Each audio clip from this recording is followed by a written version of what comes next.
قلنا يا أهل الشرف والكرامة يا حماة العار، يا أهل الشرف والكرامة يا حماة العار، هبوا النكف لجل جنات اعلنوا الطاري، وش عاد باقي معانا باليمن يا حرار، غير الشرف ذي نباها به والافخاري، متحملين الأسى والظلم والأجوار، أما الشرف عندنا مسه خطوط ناري، جنات بنت اليمن يا القاضي السمسار، والعار عار الجميع في كل الأقطار،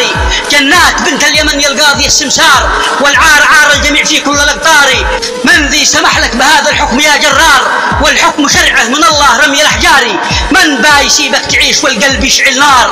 من با يسيبك تعيش والقلب يشعل نار، من حكم ظالم يؤيد خبث الأشرار،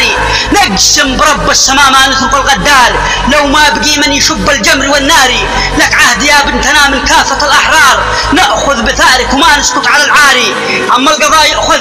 من بن نجاد الثار، أما القضاء يأخذ من بن نجاد الثار، ولا الغيورين ذيبات تأخذ الثاري، والخزي والعار لمن يرضى بهك العار، في عرض جنات ذي عابه وغد ضاري، يا للأسف من مشايخ ما دانت استنكار، من فعل أسود دني ما يرضي الباري، من فعل أسود دني ما يرضي الباري، لكن مهما رضوا واستهتروا بالعار، إن الغيورين تصليهم حمم ناري، عاد اليمن بالصدارة شعبها جبار، الصون للعار عنده أمر إجباري، الصون للعار عنده أمر إجباري.